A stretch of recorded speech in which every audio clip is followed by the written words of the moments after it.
इधर बढ़ते हैं आगे, खबर महाराष्ट्र से, जहां महाराष्ट्र में आज सीएम का ऐलान हो सकता है। आखिर कौन होगा महाराष्ट्र का अगला मुख्यमंत्री, ये आज तय हो सकता है। तो 26 नवंबर को महाराष्ट्र में शपथ ग्रहण समारोह भी आयोजित होना है और आज ये तय हो जाएगा कि आखिर सीएम की रेस में कौन आगे निकल कर आया है, क्योंकि अभी तो सीएम की रेस में फडणवीस, अजित पवार और शिंदे शामिल हैं।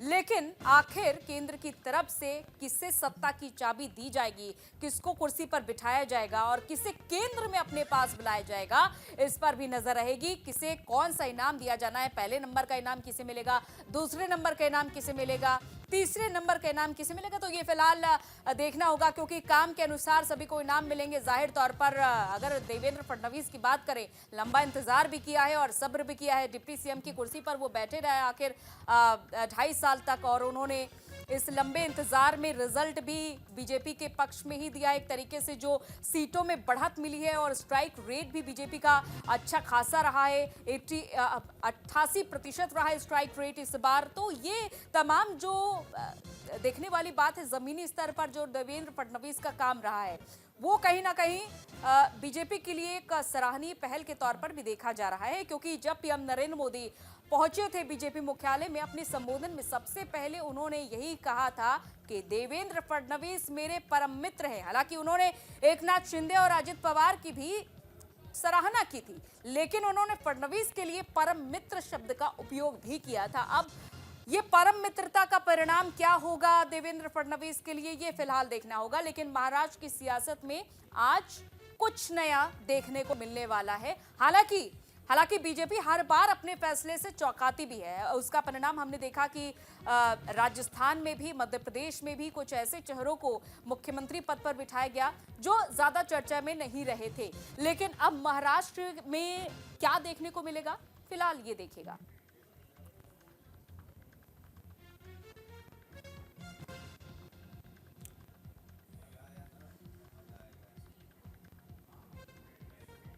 तो देखिए, महाराष्ट्र में सत्ता का संभावित गणित समझिए जरा। महाराष्ट्र में एक मुख्यमंत्री है मौजूदा समय में और 2 डिप्टी सीएम हैं।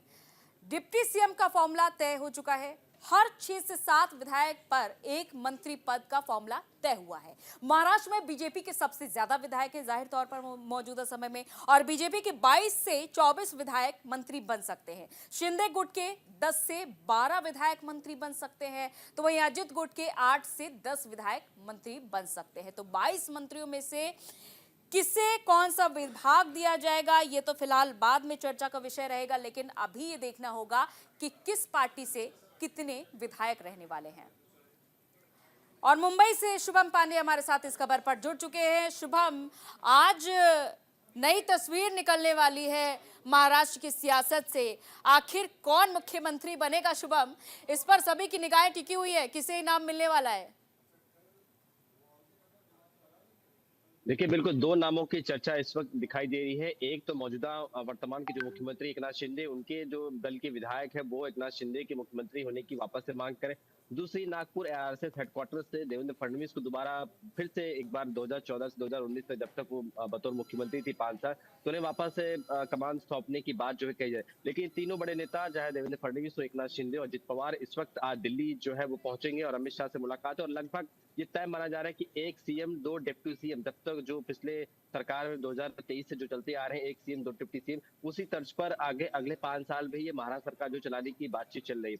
तो अब देखना होगा कि किस तरीके से इस पर मुहर लगती है। लेकिन फिलहाल सीएम पद की रेस में 2 नाम जो है वो आगे चल रहे हैं, एक देवेंद्र फडणवीस, दूसरा एकनाथ शिंदे। तो अब देखना होगा दिल्ली में किस तरह से जब गृह मंत्री अमित शाह से मुलाकात होगी तो किसके नाम के आगे मुहर लगती, किसके नाम पर आगे जो है वो नाम वो डिसाइड होगा कि आखिर अब ये अगले 5 साल के लिए बतौर मुख्यमंत्री होंगे। और बाकी जो 2 लोग हैं वो उप मुख्यमंत्री पद की कल जो है यानी 26 नवंबर के दिन मुंबई के वानखेड़े स्टेडियम में शपथ लेंगे। तो बिल्कुल लगभग तय माना जा रहा है कि जो सबसे ज्यादा विधायक होंगे, जो सबसे ज्यादा नंबर्स ऑफ एमएलए जिनके पास, जिस पार्टी के पास है, उसके पास जो बड़े-बड़े विभाग है, जो बड़े बड़े मंत्रालय हैं, वो उन्हीं के खाते में जाएंगे। बाकी जो अन्य छोटे मोटे विभाग है वो बाकी दोनों अन्य सहयोगी दलों को जाएंगे। तो अब देखना होगा, अगर एकनाथ शिंदे को सीएम बनाया जाता है तो बाकी बड़े मंत्रालय देवेंद्र फडणवीस अपने पास रखेंगे। अजित पवार को भी जो है रेवेन्यू डिपार्टमेंट जो है वो दिया जा सकता है। तो कुल मिलाकर कहा जाए कि आज ये मसले पर, इस मसौदे पर पूरी तरीके से समस्या को हल कर लिया जाएगा और कुछ घंटे की जो है बात है, उसके बाद पूरी तरीके से पिक्चर जो है वो कुछ क्लियर हो घंटे की जाएगी। बात है शुभम,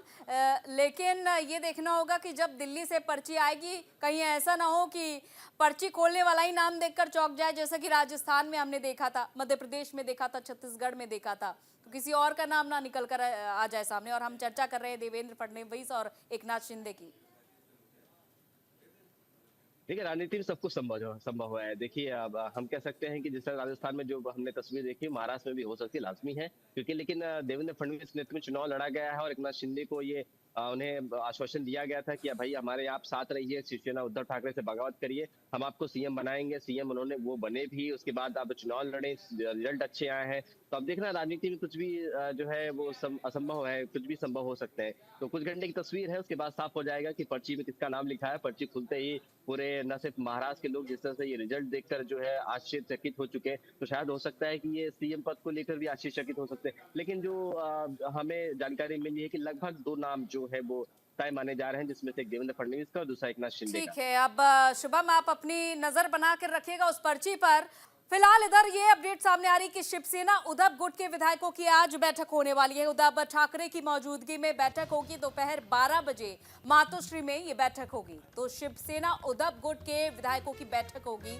उद्धव गुट आज बैठक करने वाला है उद्धव ठाकरे की मौजूदगी में, क्योंकि जो परिणाम आए सामने उसके बाद ये मानना है शिवसेना यूबीटी का कि कहीं ना कहीं कोई खामी जरूर रह गई है जमीनी स्तर पर। और कांग्रेस ने भी इस बात को कहीं ना कहीं समझा है कि आखिर जो परिणाम रहे वो बिल्कुल उम्मीद से अलग ही रहे हैं, अपेक्षाओं के खरे नहीं उतरे हैं। और अब ऐसे में आज ये बैठक होने वाली है 12 बजे मातोश्री में, जब शिवसेना यूबीटी के तमाम विधायक भी मौजूद रहेंगे।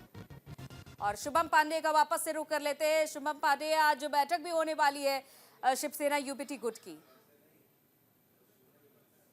देखिए, मातोश्री जो उद्धव ठाकरे का घर है, वहां पर ये बैठक बुलाई गई है। अब देखिए, 20 विधायक जीत कर आए हैं, तो पहले उनसे उनका जो उन्हें बधाई दी जाती है कि भाई आप जीत कर आए, आपने लड़ाई लड़ी। उसके बाद आगे की रणनीति तय की जाएगी कि अब क्या है। अब तो कुछ सब चुनाव खत्म हो गया, अब आगे की तैयारी क्या है। देखिए, आगे की तैयारी क्या है, बीएमसी के चुनाव है और इसके साथ 12 महानगर पालिका है पूरे महाराष्ट्र भर में, उनके चुनाव जो है अभी पेंडिंग है। तो उसमें अपना दमखम दिखाने की चर्चा की जाएगी और आगे की रणनीति बनाने की। जमीनी स्तर पर हमें मजबूत होना होगा।